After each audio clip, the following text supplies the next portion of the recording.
Lu tahu nggak? Ada seorang pemimpin yang namanya abadi karena keberanian, strategi, dan rasa keadilan yang langka di dunia perang. Namanya Salahuddin Al-Ayyubi. Tapi sebelum jadi legenda, dia cuma anak biasa yang lahir di tengah kekacauan dan intrik politik. Anak yang bakal mengubah seluruh peta Timur Tengah abad ke-12. Salahuddin lahir tahun 1137 di Tikrit, Irak. Ayahnya seorang pejabat militer yang berpengaruh, jadi sejak kecil dia sudah terbiasa dengan cerita perang, strategi, dan intrik politik. Dari kecil, dia belajar membaca peta, memahami medan, dan mempelajari sejarah perang, dan mengamati perilaku para pemimpin. Anak-anak seusianya bermain-main, tapi Salahuddin sudah fokus pada bagaimana satu keputusan kecil bisa menentukan nasib banyak orang. Dia belajar disiplin, kesabaran, dan moralitas. Prinsip yang kelak membedakannya dari jenderal lain. Saat remaja, dia ikut pamannya ke Mesir. Di sanalah dia melihat dunia nyata militer. Pasukan yang disiplin, taktik yang licik, dan para pemimpin yang sering mengutamakan kekuasaan daripada rakyat.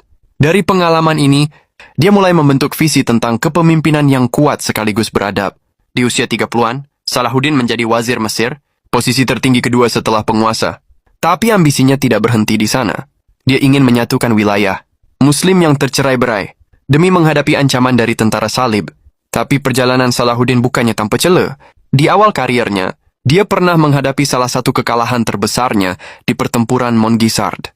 Musuhnya, Raja Yerusalem yang masih remaja, King Baldwin keempat, raja yang dikenal karena tubuhnya lemah karena kusta. Kekalahan itu menjadi pelajaran besar bagi Salahuddin, bahwa kecerdikan dan semangat juang musuh tidak boleh diremehkan, sekecil apapun tampaknya. Dia mundur, belajar dari kesalahannya, dan bersumpah untuk tidak pernah membuat kesalahan yang sama lagi. Salahuddin memahami bahwa kekuatan fisik saja tidak cukup. Diplomasi, aliansi strategis, dan perhitungan politik adalah bagian dari strateginya. Dia menggabungkan pasukan Sunni dan membangun loyalitas dengan memberi perlindungan dan keadilan bagi rakyatnya. Banyak yang mengatakan tindakan ini bukan hanya membuatnya dihormati, tapi juga menaklukkan hati banyak orang tanpa pertumpahan darah. Pada tahun 1187, menjadi titik balik namanya di dunia sejarah. Tentara salib yang kuat menghadang di medan Hattin. Salahuddin merancang strategi brilian menutup pasokan air dan mengatur posisi pasukan, memanfaatkan medan, dan memancing musuh ke jebakan. Hasilnya, kemenangan total. Komandan salib ditawan, pasukan mereka hancur, dan reputasi Salahuddin melejit. Tapi yang bikin namanya berbeda adalah perlakuannya terhadap tawanan.